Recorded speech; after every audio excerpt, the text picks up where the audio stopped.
을 얻으리니 이는 내 멍에는 쉽고 내 짐은 가벼움이라 하시니라. 아멘. 오늘은 마태복음 강의 한 번째 시간으로 성도에게 짐을 지우는 이상한 기독교라는 제목으로 함께 말씀을 나오겠습니다. 제가 이 설교 제목은 팀 켈러 목사님의 한 문장에서 가지고 왔어요. 성도에게 짐을 지우는 이상한 기독교. 제가 책 하나 읽었는데 부흥하는 교회, 쇠퇴하는 교회라는 책을 읽었는데 굉장히 흥미로웠습니다.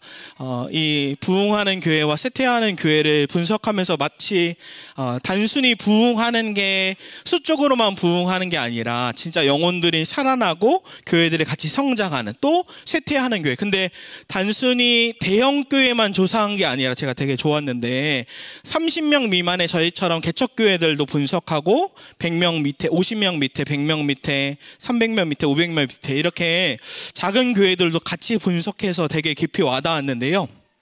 이 부흥하는 교회의 큰 특징의 뼈대가 4가지가 있었습니다. 뭐였냐면 한번 여러분도 잘 봐보십시오. 첫 번째는 활발한 사역에 참여한다. 모든 성도들이 목사와 사모만 열심히 사역에 참여하는 것이 아니라 모든 성도들이 함께 열심으로 이 사역에 참여한다. 그래서 저는 어떤 이미지가 떠올랐냐면 저희들이 막 주일 식사 준비하고 정리하고 막 할 때 성도들이 자발적으로 참여하는, 그래서 되게 건강한 교회구나라는 제 나름대로 뿌듯한 생각이 있었고, 두 번째로 부흥하는 교회의 특징은 미래지향적인 교회다. 비전이 있고 미래가 있는 교회다. 그래서 제가 또 한 책, 어저께 와서 책을 좀 읽다가 잤는데, 하나는 퓨처 처치라고 해서 지금 현재가 미래를 결정하지 않고 미래에 꿈꾸는 교회가 현재를 결정하게 된다라는 게 되게 와닿았는데, 내가 미래에 어떤 교회를 꿈꿀 때 그것이 지금 내 삶을 바꾼다라고 이야기했습니다. 그래서 미래지향적인 비전이 있는 교회인가, 세 번째로는 말씀에 헌신하는 교회인가, 네 번째로는 소그룹, 공동체. 이건 계속 반복되는 교회, 건강한 교회들의 지표인데 소그룹 모임이 잘 되는가? 공동체가 서로 모이고 나눔하는 시간이 분명히 있는가가 코로나 이후에 이 교회가 쇠퇴하는가 부흥하는가의 결정적인 열쇠다. 근데 반대로 쇠퇴하는 교회는 이 4가지가 없을 뿐만 아니라 활발한 사역에 참여하지 않고 미래지향적이지 않고 비전, 말씀에 헌신하지 않고 소그룹 공동체가 되어 있지 않았는데, 또 특별히 쇠퇴하는 교회의 특징은 하나는 책임 전가. 목사도 아니에요, 내 지역이 좋지 않아서 교회가 힘든 거예요. 성도도 우리 목사님이 설교를 못해서 그런 거예요 라고 서로를 탓하는 특징이 있었고, 두 번째는 공동체 안에 갈등이 있는, 서로 분열하고 싸우고 갈등이 있는 교회는 쇠퇴하였고, 또 세 번째로는 영적으로 많이 침체되어 있었고, 마지막으로는 소통이 단절된, 목회자에게 이야기해도 듣지 않고 목회자가 말해도 듣지 않은, 서로 단절된 상태. 근데 제가 이 책을 읽으면서 그 뿌리와 근원은 어디에 있는가라고 계속 봤을 때, 부흥하는 교회는 복음을 바르게 선포하고 그것이 공동체 안에 잘 나눔이 있었지만, 쇠퇴하는 교회는 그 가르침이 굉장히 율법적이었다라는 특징이 있었는데, 그렇지, 그러면 그 종교의 무거운 짐으로 말미암아 공동체가 행복할 수 없구나라는 생각이 들었습니다. 우리 28절에 그걸 말씀하고 있는데, 오늘 본문 한번 28절을 읽어볼까요? 시작. 수고하고 무거운 짐진 자들아 다 내게로 오라. 내가 너희를 쉬게 하리라. 아멘. 여기서 짐이라는 단어가 포르티온이라는 헬라어인데, 이 짐이라는 단어는 무엇을 뜻하냐면 율법의 짐을 의미합니다. 목사님, 율법의 짐을 의미하는 근거가 어디 있습니까? 이 포르티온이라는 짐 단어를 누가복음 11장 46절에서 똑같이 포르티온을 사용합니다. 한번 읽어볼까요? 시작. 이르시되 화 있을 진저 또 너희 율법 교사여, 지기 어려운 짐을 사람에게 지우고 너희는 한 손가락도 이 짐에 대지 않는도다. 아멘. 여기서 그래서 이 짐은 무엇을 의미하냐면 율법의 무거운 짐을 의미합니다. 율법의 무거운 짐. 그래서 율법주의, 제가 많이 설교하죠. 율법주의는 여러분 뭐예요?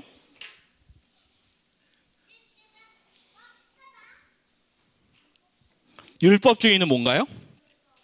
율법주의는 정의를 여러분 잘 정리해 놓으시면 좋습니다.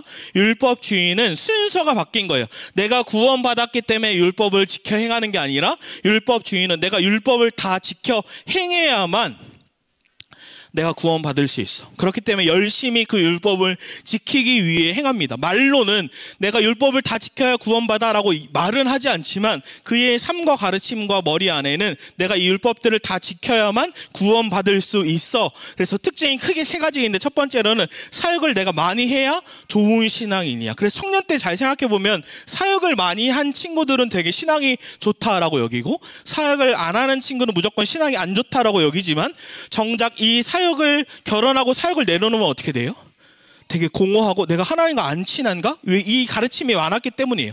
사역을 많이 해야만 목회자여야만 내가 신앙이 좋은가? 그렇지 않고 율법주의는 내가 신앙을 많이 하고 내가 기도를 많이 해야 신앙이 좋아. 그러면서의 특징은 무엇이냐면 정작 교회 안에 여러분 새벽기도도 오세요, 금요일도 오세요, 수요일도 오세요, 주일도 오세요. 이건 좋아요. 기도하고 모이는 건 좋지만 정작 가정에서 어떻게 살아야 하는가? 세상에서 직장에 아이들은 마음껏 떠들어도 됩니다. 건강하면 다행이에요. 마음껏 해도 돼요. 그러니까 무엇이 중요하냐면 교회에서는 많이 모여서 예배하라고 하는데 가정이 막 파탄되어 있어요. 세상에서는 똑같이 세상 사람들과 살아요. 이것이 율법주의자의 특징 중 하나입니다. 두 번째는 무엇이냐면 기도를 점점점 적게 해요. 그 사람은 신앙이 안 좋은 거예요. 그래서 그 특징이 무엇이냐면 끊임없이 그 사람을 정죄합니다. 저 사람은 나보다 기도하지 않아. 내가 기도 많이 하지. 그게 이 반대로는 영적 우월감이 들 수 있는 거죠. 세 번째로 그도 짐을 지고 있기 때문에 자신도 무거운 율법이라는 짐을 지고 있기 때문에 행복하지 않아요. 기쁘지 않아요. 그래서 사실 이 율법주의가 크게 두 갈래로 나눠지는데 제가 여기서 설명하지 않았는데 율법주의가 하나는 완전한 종교주의. 그래서 굉장히 종교의 무거운 짐을 끊임없이 두고 또 하나의 가닥으로는 신비주의로 갑니다.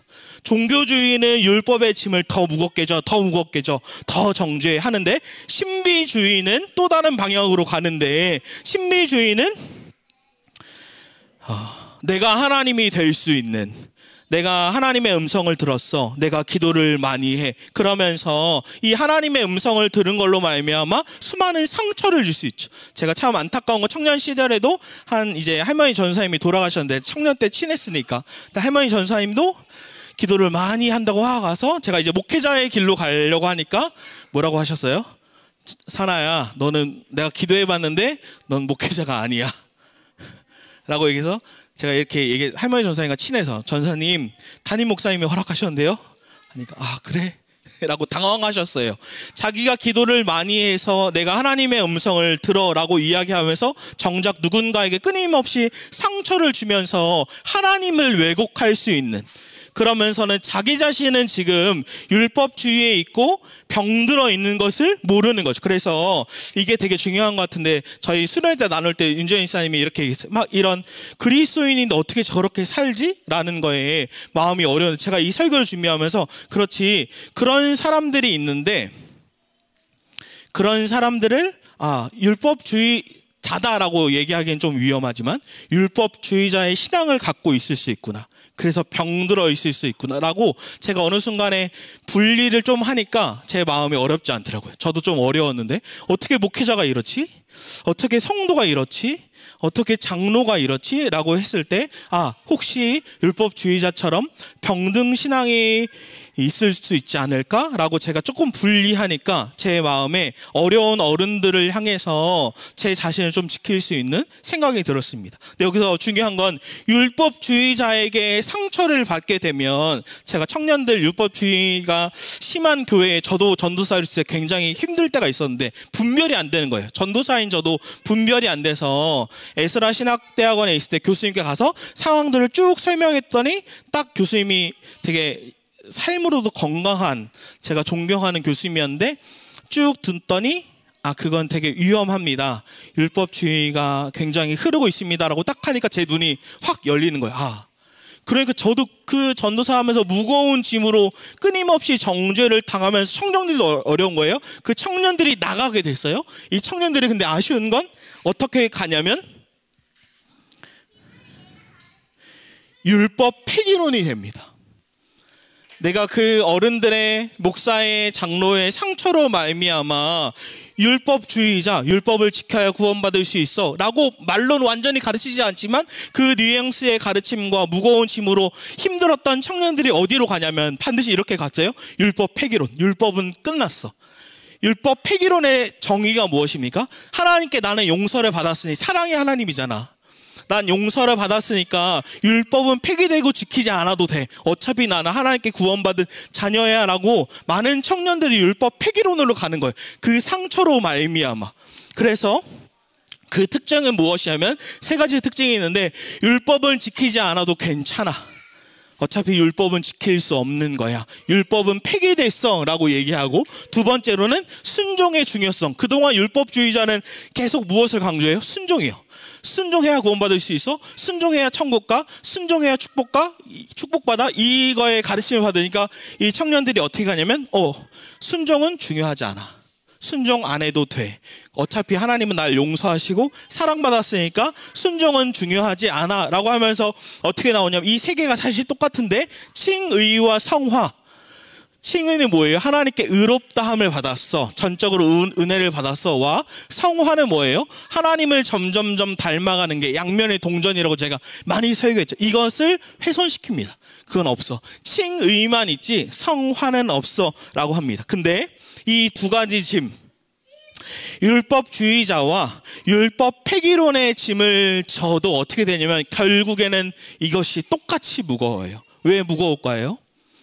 율법주의자도 헛고생이고 율법 폐기론도 헛고생이어서 죄의 짐도 율법의 짐도 똑같이 우리에게 고통스러운데, 사실은 팀 켈러 목사님은 이 율법주의자와 율법 폐기론의 뿌리는 같습니다 라고 하면서 뭐라고 얘기하냐면, 둘 다 자기 자신이 하나님이 되어버리는 것입니다.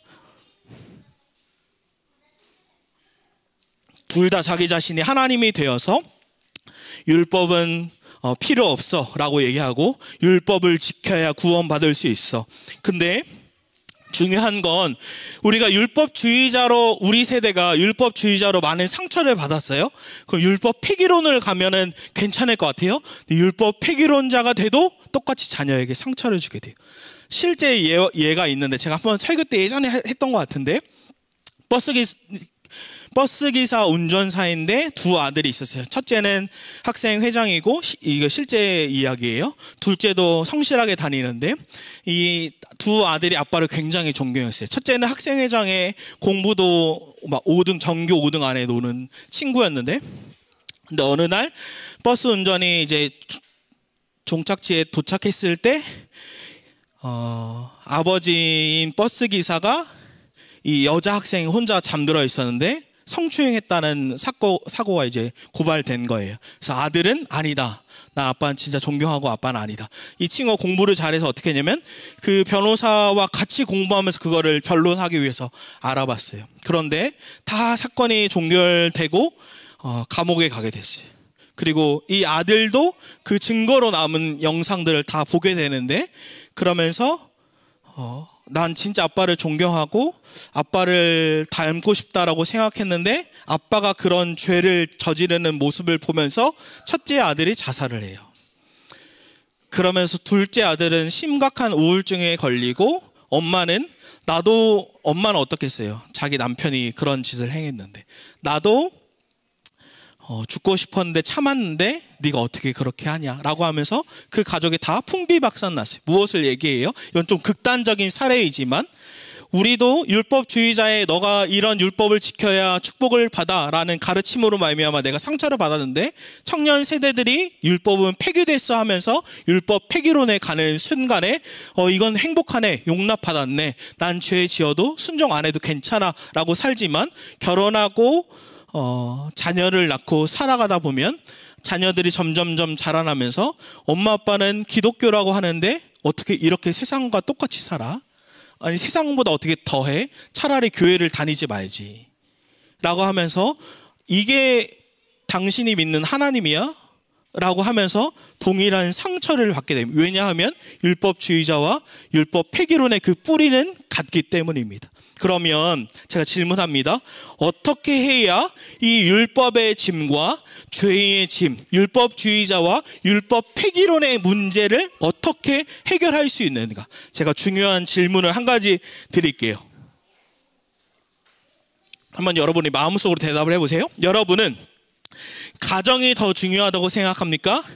교회가 더 중요하다고 생각합니까? 한번 마음속으로 대답해 보십시오. 이 질문은 제가 PCM의 설교 크리틱을 받으면서 노진주 목사님께 질문을 받았어요. 장상환 목사님, 가정이 더 중요합니까? 교회가 더 중요합니까? 전 자신 있게 뭐라고 대답했겠어요? 가정이 더 중요합니다. 저 가정 충실하게 잘하잖아요. 가정책 썼잖아요. 가정이 더 중요해요. 당당하게 얘기했어요. 네, 노진주 목사님 충격적인 그 말을 했는데, 장상환 목사님, 어느 때에는 가정이 중요하고 어느 때에는 교회가 중요할 수 있습니다. 이렇게 얘기했는데 저는 뭐야, 왜 저렇게 얘기해? 아니지, 가정이 중요하지.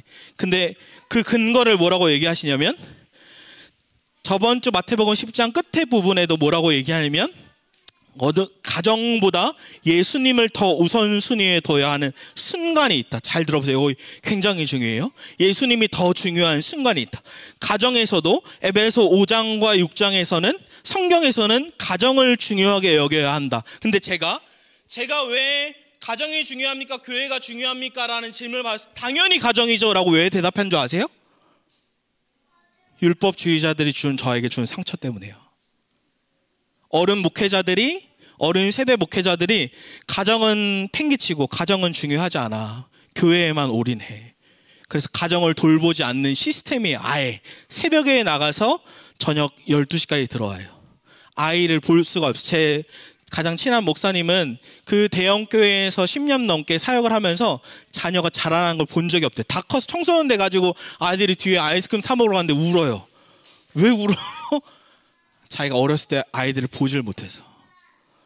가정은 필요 없어, 교회에만 올인해, 이게 맞아 라고 얘기하는데, 제가 아니야, 가정이 중요해라고 제가 당당하게, 여러분도 아마 가정이 중요하다고 얘기했을 거예요. 그 말한 근거는 뭐예요?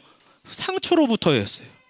그냥 상처로부터 제가 제 스스로 정립한 가정이 더 중요해라고 얘기하지만, 여러분 성경은 뭐라고 얘기한다고 해요? 아니야, 예수님이 중요한데 가정도 중요해. 이 소리는 발끈할 수 있어요. 야, 교회가 더 중요하다고?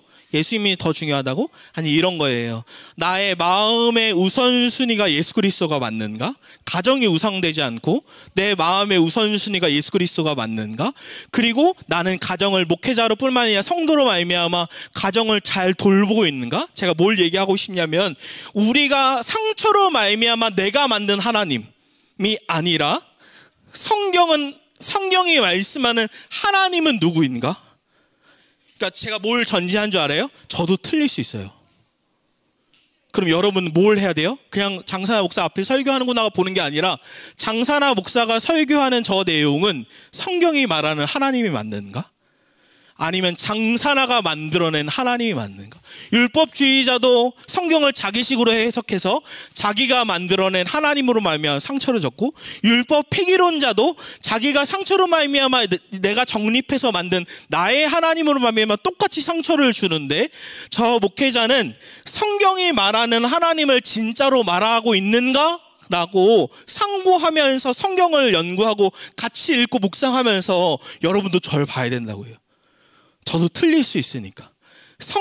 그러니까 내가 장사나가 만드는 하나님, 여러분 각자가 만든 하나님이 아니라 성경이 말하는 하나님은 누구인가?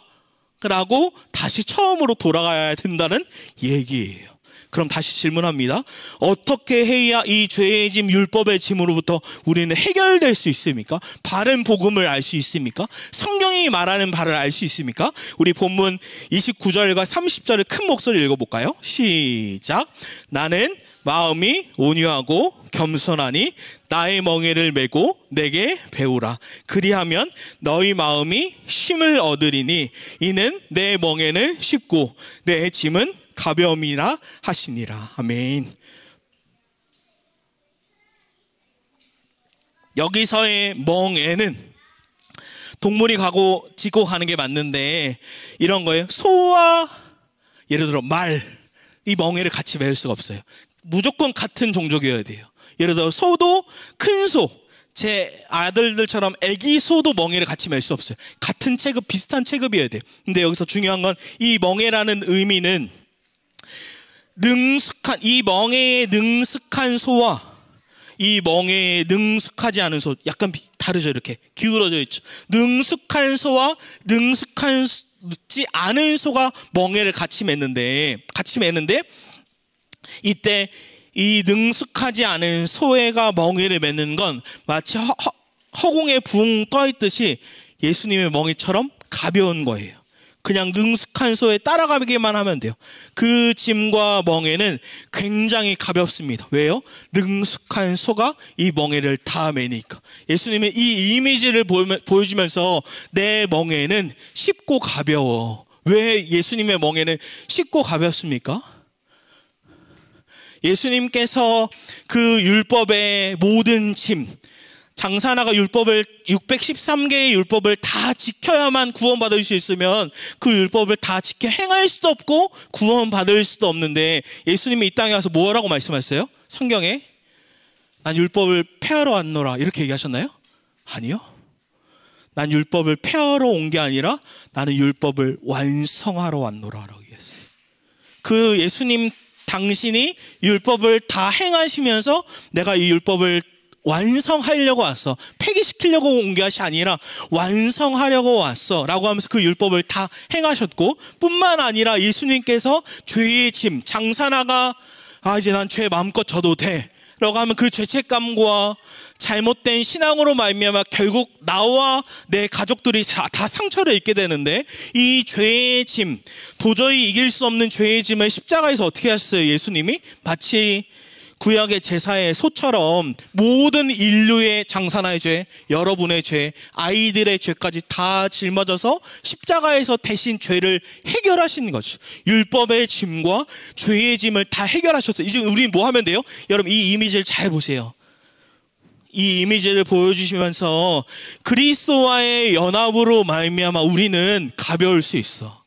그리스도와의 딱 달라붙으로 말미암아 그 율법의 짐도 죄의 짐도 해결될 수 있어라고 얘기하는 거예요. 그러면 다시 질문합니다. 어떻게 해야 그리스도와 이렇게 연합하며 살 수 있나요? 어떻게 해야 그리스도와 연합하며 살 수 있나요? 이렇게 많이 표현합니다. 그리스도와의 연합은 김남주 목사님이 표현하는데 그리스도를 계속해서 바라보는 것이다. 제가 가장 좋아하는 말씀이죠.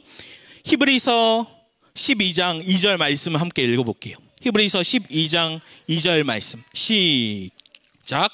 믿음의 주요 또 온전하게 하시는 이인 예수를 바라보자. 아멘. 저는 이 그리스도와의 연합에 대해서 MDB 논문을 했어요. 성경을 연구하면서. 이 믿음의 주라는 단어는 믿음의 시작이에요. 시작. 그리고 온전하게 된다는 건 점점점 확장된다는 거예요. 어떻게 하면 그렇게 할 수 있어요? 예수를 바라보자라고 할 때 여기서의 시제가 현재 분사로 뜻이 계속해서 하다.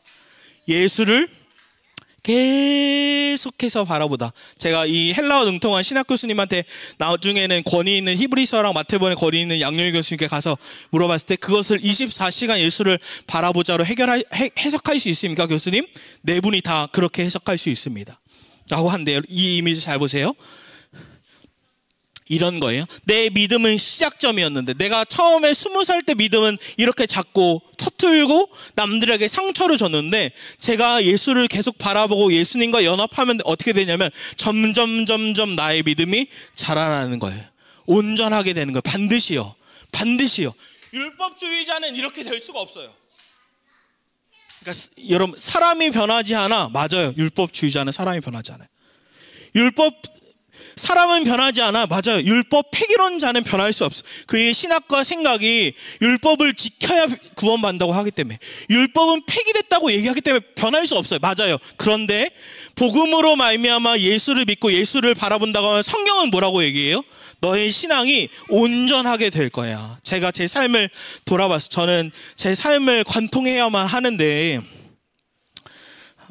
제가 예수동행 일기 유기선 목사님께 참 영향을 많이 받았고, 그것이 진짜 성경인가? 그 유기성 목사님이 주창하는 게 그냥 자신이 주창하는 건가 아니면 진짜로 성경이 말하는 바인가라고 제가 그때부터 파고들기 시작했어요. 저 분이 그냥 자기가 얘기하는 거 아닐까? 그 유기성 목사님은 성경을 막 강의하면 설교하는 스타일이 아니에요. 다 스토리텔링이에요. 다 이야기예요. 그래서 저게 자기 생각이야, 성경이야 라고 하면서 제가 파고든 게 성경이었어요. 저분이 얘기하는 게 진짜 성경이 얘기하는 게 맞는가? 그리고 그 말씀이 내 삶의 실제가 될 수 있기는 한가? 라면서 제가 일송의 일기를 쭉 써왔어요. 근데 제 삶이 막 어느 날에는 좌절돼요. 나 여전히 부족한데? 나 여전히 죄에 머무는 것 같은데? 삶이 안 변하는 것 같은데? 라고 해요. 근데 제가 분명하게 알았어요. 제가 늘 솔직하게 얘기하는 음란의 영역, 야한 동영상의 영역, 이건 전도사가 돼도 이길 수 없네? 라고 행하다가 점점점 제 삶이, 저는 이 정도라고 생각해요. 제 나이가. 저는 온전해지지 않았어요. 이 정도라고 생각해요. 근데 그것이 승리될 수 있네? 제가 야동에 대한 질문을 받아서 이렇게 생각해 봤어요. 제가 청소년 집회, 이번에도 집회 가서 수많은 애들한테 복음을 전하는데 애들이 보는 앞에서, 은성이가 있는 앞에서 야한 동영상을 제가 볼 수가 있을까요? 은성아? 나한테 왜 질문하는 거야? 볼 수가 있을까요? 못 보죠. 왜 제가 못 볼까요?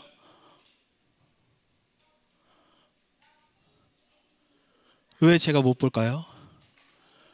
어떻게 목사님이 저렇게 해? 근데 이 내용이 어디인지 히브리서 12장 1절에 나와 있어요. 수많은 무리들이 나를 보고 있대요. 근데 얘기하는 음욕을 품고 여자를 보는 자마다 예수님 뭐라고 하셨어요? 간음하는 거라고 얘기했죠. 그럼 마치 이거예요? 제가 이렇게 생각이 났어요. 아내가 딱 보고 있는데, 여보 봐봐, 내가 이제부터 간음을 할 거야. 보고 있어? 라고 할 수 있나요? 할 수가 없어요. 왜 할 수 없나요? 제가, 여자가 저를 막 유혹해요. 아내가 옆에 있는데. 넘어지면 안 돼, 죄 이기면 안 돼 라고 하나요? 전 아내 눈만 보면 이길 수 있어요. 저를 막 쓰다듬고 유혹해요? 그럼 저는 싸다구를 때릴 수 있어요. 죄를 안 지려고 제가 노력하는 게 아니라 죄를 못 짓게 돼요. 근데 놀라운 건 뭔지 알아요? 그 말하는 예수님이 제 안에 연합됐다고, 아까 그 손은 붙어 있으면 떨어지기도 하잖아요. 일 끝나면. 아내도 저랑 떨어지기도 하잖아요. 없기도 하잖아요. 일하러 가고, 저도 교회를 일하고 오면 떨어지잖아요. 근데 예수님은 제 안에 산대요. 구약에는 죄를 지으면 성령이 떠났어요. 근데 제 안에 산대요. 영원히. 사나이 심지어 너 죄를 지어도 떠나지 않을 거야 라고 하는 순간, 제가 마치 아내의 눈을 마주치듯이 제 눈이 예수님의 눈을 바라본다는 게 이거죠. 함께 있는다는 걸 진짜로 믿는 거죠.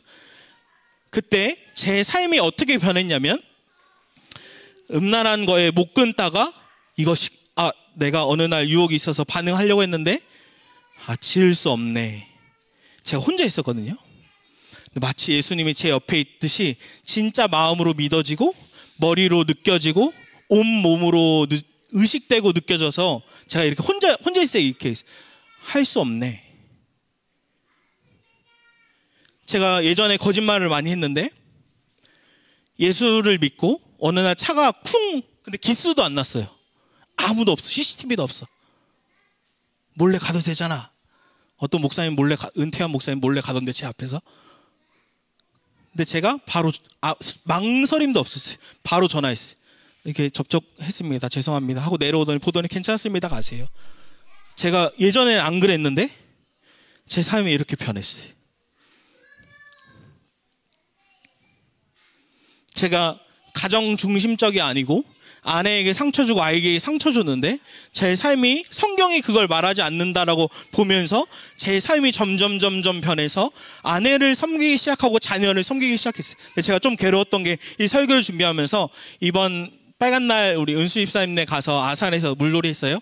근데 아산의 티켓으로 특례로 할인가로 이렇게 했어요. 근데 제가 돌아와서 보니까 은수 집사님네도 아내도 다 잘못이 아니라 제 잘못이었어요. 만약에 저한테 와서 누군가 이거 별거 아니잖아요. 별거 아니잖아요. 근데 여러분 잘 저를 보세요. 근데 만약에 아산에서 직원이 저를 알아요. 목사님, 용인 동백에 살잖아요. 아산 안 살잖아요. 어떻게 목사님이 거짓말하고 티켓을 이렇게 해요? 근데 그거 별거 아니거든요. 근데 저한테는 이거 돌아와서 딱 설교 준비하는 순간 생각이 났어요. 그러니까 저는 뭘 얘기하고 싶은 거예요? 저는 완전한가요? 아니요. 근데 저는 온전해 가요. 저는 어떤 걸 꿈꾸는 줄 알아요? 저는 10년 뒤에 더 온전해지고 싶어요. 그 작은 거가 그 순간 아니에요. 내가 내 거 할게. 그래서 자녀들이 저를 보고 저 목사는 진짜네, 우리 아빠. 제가 또 10년 뒤에 진짜가 되고 싶어요. 그리고 또 10년 뒤에 진짜가 되고 싶어요. 근데 그렇게 복음으로 사는 어른들이 제게 보여요. 저는 그 한 사람을 소개하고 싶어요. 박영배 선교사님. 아까 저희가 같이 후원하고 같이 기도하는 선교사님이거든요. 이 선교사님은 은퇴를 2, 3년 앞두고 2, 3년만 있으면 이제 평생을 월급을 받으면 살 수 있는 구조였어요. 근데 예수 동행을 이 목사님도 자기가 율법주의자였대요.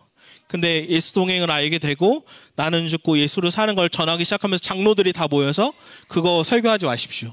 여러분 어떻게 해야 돼요? 그거 설교 안 해야 돼요. 내 자녀들과 내 처자식을 먹여 살리려면. 근데 그럼 전 교회를 내려놓겠습니다. 여러분 그런 어른들이 잘 없어요. 다 자기 먹고 살려고 그렇게 해요. 근데 내려놓고 개척을 했어요. 개척했더니 다 공격해요. 그랬더니 그 선교사님으로 갔어요. 그 선교사님이 어떻게 사는지 짧게 영상으로 보면 좋겠습니다.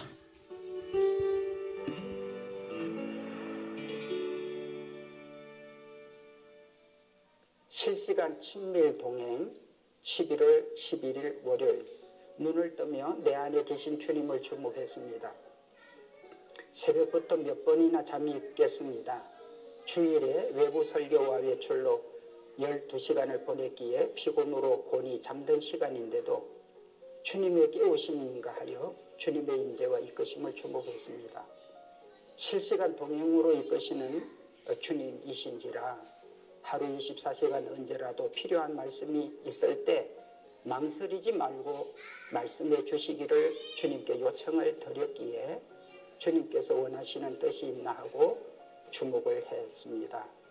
아침에 일어나 아내가 하는 일을 도우며 겨울나기에 필요한 것들을 정리했습니다. 그동안 정성껏 키워온 여러 가지 다육이도 어머니께 드릴 것은 드리고 누군가 가져가도록 집 앞에 내놓았습니다. 나그네 선교사로 살려면 물주기와 보온으로 돌보고 키울 식물들도 이제는 할 수가 없는 일이 됐습니다. 나그네는 목적만을 위해 온전히 살아갈 뿐임을 깨우쳐 주셨습니다. 매일같이 외출로 인해 정작 어머님과 하루 나들이도 못하게 될까 부담감이 있었지만 오늘 하루를 어머님 모시고 하루 나들이가 됐습니다. 자식된 도리이기도 하지만 네 어미를 기쁘게 하라는 주님도 기뻐하심이 느껴졌습니다. 해물 누룽지탕을 아주 맛나게 드셔서 보기가 좋았습니다. 밥을 먹으면서 우리가 일용할 양식으로 잘 먹는 걸 보면 주님도 마음이 흐뭇해지겠다는 게 느껴졌습니다. 어머님은 나들이와 꽃구경을 좋아하시기에 코스모스로 집단 조성된 밭을 들러 사진도 같이 찍었습니다. 화원에 들러 몇 가지 꽃도 사드렸습니다. 95세 어머님을 두고 외국에 간다는 게 부담감이 크지만 어머님이 기쁨으로 받아주시니 행복한 동행이 될 수 있었습니다. 내일 있게 될 녹화 일정이 낯설고 어색할 것 같아서 신경이 많이 쓰였습니다. 한 번도 해보지 않은 일이기 때문에 그렇습니다. 그러나 범사에 헤아려 모든 걸 아름답게 하시고 은혜롭게 이끄실 주님을 바라보며 진행상 필요한 내용과 분위기 그리고 순발력 있는 대답, 편안한 시간이 되길 소망하며 주님께 부탁을 드렸습니다. 내가 실수 없이 매끄럽게 잘해야 된다는 게 부담되었는데 내 안에 실시간 동행하시는 주님은 주님께서 하신 일들을 어떻게 친밀하게 동행하게 되었는지를 점거하는 시간이라고 하셔서 순전히 주님께 행하신 경이로운 일들과 아주 평범하고 소소한 질그릇 같은 나에게 보배인 주님께서 어떻게 실시간 내게 실제가 되고 현실이 되었는지를 점거하는 정인이 되면 충분하다는 걸 깨우쳐 주셔서 아멘으로 기뻐하게 됐습니다. 출국하기 전에 미션 같은 마음을 이끌어 주시는 게 특이했습니다. 긍휼과 화목해 하는 일이었습니다. 히브리서 12장 14절 모든 사람과 더불어 화평함과 거룩함을 따르라. 이것이 없이는 아무도 주를 보지 못하리라. 이전에 사역했던 교회에서 전격적인 사임한 저희에게 배신감과 적대감을 가지고 예수 동행교회를 못 세우게 하겠다며 험한 말들과 저에게 악한 여론을 만든 분이지만 저희에게 잘 섬겨주셨던 것만을 추억하며 이제 은퇴한 입장에서 감사의 뜻을 전하는 마음으로 식사 대접을 하게 하셔서 주님의 마음을 따라 순종하며 식사하면서 행복한 시간을 갖게 됐습니다. 아내는 여러 가지로 부담스러워했지만 모든 것의 결론을 사랑으로 삼게 하시는 주님의 동행으로 인해서 주님께 순종하는 시간이 되었습니다. 주님은 내게 상을 베푸시고 내 잔이 넘치게 하심으로 주님과의 친밀한 동행을 응원해 주셔서 너무나 평안하게 되었습니다. 오늘도 실시간 동행하시는 주님은 나의 소소한 일상이 주님의 일상이 되게 하셨습니다. 하루에도 수많은 일들이 벌어지고 있는 이 땅 중에 나의 평범한 일상이 기적이고 경이로움이 가득한 한 날이 되게 하신 것은 주님이셨습니다. 오늘도 주님은 내게 다정하고 친밀하게 동행하는 기쁨과 즐거움이 되어주셨습니다. 오늘도 주님이셨습니다. 네. 감사해요, 목사님. 너무 귀하고 감사하게 잘 들었습니다. 원래 저는 이런 사람이 아니에요. 그냥 엄격한 목사의 전형적인 그런 사람인데 주님이 내 안에 계시는 게 실시간으로 느껴지니까 나는 온유하고 겸손하니 내 마음에 계속 온유와 겸손이 있다는 건 주님이 내 안에 계신 증거고 성령의 9가지 열매들이 그게 내 안에 있다면 그건 내 것이 아니잖아요. 주님이 내 안에 계시다는 이 실시간 증거죠. 오늘 박영배 목사님 모시고 예수동행 스토리 첫 번째 시간을 가져보았는데 목사님과 동행하신 예수님의 삶을 보면서 그 여정이 정말 기쁨의 여정이라는 것을 다시 한번 저희가 깨달을 수 있었는데요. 목사님과 오늘 녹화하고 동행 스토리를 진행하면서 정말 청년 같아요. 그 청년의 마음을 가지고 다시 키르기스탄으로 가시게 되잖아요. 그곳에서도 정말 청년과 같은 예수동행 운동이 일어날 수 있도록 저희들도 함께 기도하겠습니다.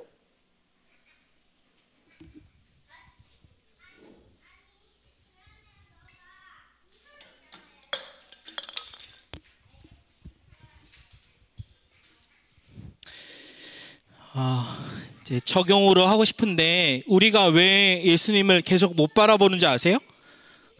우리가 계속 예수님을 바라보지 못하는 이유는 세상에 계속 눈이 가려오기 때문이에요. 계속 매일매일 우리는 세상에 눈이 가려워지거든요. 그러면 성경은 뭐라고 하냐면 말씀과 기도로 누가복음 24장 말씀처럼 예수님께서 말씀으로 기도로 축도하면서 축복하면서 기도할 때 눈이 확 엠마오로 가던 두 제자들 어떻게 눈이 열려서 예수님을 보는 것처럼 이 말씀과 기도를 우리가 왜 해야 되냐면 그래야 믿음의 눈이 싹 열려서 보인다는 게 눈에 보인다는 게 아니라 뭐예요? 예수님이 함께 하는 게 이 목사님처럼 실시간으로 진짜 함께 하는 게 믿어지는 거. 일터에 가서 일을 하고 있는데 또 예수님이 같이 있는 게 의식되고 믿어지는 거예요. 그래서 우린 무엇을 해야 하나 적용은 크게 3가지를 하고 싶은데 여러분이 픽해서 하나를 해봐도 좋고 다른 걸 해봐도 좋아요. 제가 3개를 생각했는데 하나는 기도하면서 산책하는 거예요. 예를 들어 점심시간에 일하다가 점심시간에 잠깐 산책할 때 커피 마시면서 예수님을 생각해보고 예수님과 대화해보기. 또는 출퇴근도 좋아요.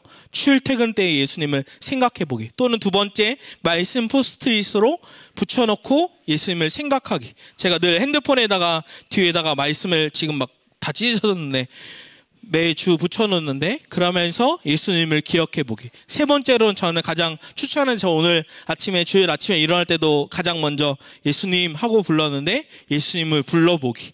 그때 예수님의 시선과 나의 시선이 눈 맞추게 되는 거죠. 우리 한번 이걸 따라해 볼까요? 예수님, 예수님 하고 불러보는 거예요. 저는 아까 박영배 선교사님을 보면서 어떤 생각이 드냐면, 박영배 선교사님은 여기에 계시다라는 생각이 들었어요. 나한테 좋은 어른이 있다라는 게. 유기성 목사님도 완전하지 않아요.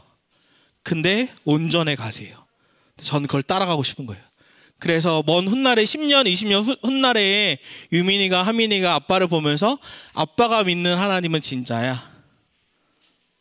우리 자녀, 전 그걸 꿈꾸는 거예요. 우리 자녀들이 아빠가 믿는 하나님이면 믿을 수 있어. 여러분, 아이들은 반드시 사춘기가 옵니다. 그때 아빠의 모습을 보고 당신이 믿는 하나님이 살아있어? 하고 교회를 떠나게 되는 게 그때 반응하는 거예요. 근데 아빠가 믿는 하나님이라면 나도 믿어보고 싶어. 엄마가 믿는 하나님이면 나도 믿을래. 그게 그때 되는 거예요. 그래서 우리의 신앙이 율법주의, 율법 폐기론이 아니라 그럼 성경은 뭐라고 얘기하는가? 여러분도 참고하고 묵상하고 기도하면서 장사나 목사가 바르게 성경을 얘기하고 있는가? 그리고 그 복음이 왔다면, 복음이 뭐예요? 진짜 은혜로 믿음에 하나님이 주셨으니 우리가 예수님을 바라보면서 그게 끝이 아니라 점점 그리스도를 닮아가는 것이 진짜 복음이죠. 칭의와 상화가 동전의 양면처럼 연결되어 있는. 그래서 우리 마지막으로 한번 외쳐볼까요? 종교는 무겁고 예수님은 가볍다. 종교는 무겁고 예수님은 가볍다. 그 가벼운 멍에이신 예수님과 연합하는 우리 성도님들이 되었으면 좋겠습니다. 우리 같이 찬양하고 기도하겠습니다.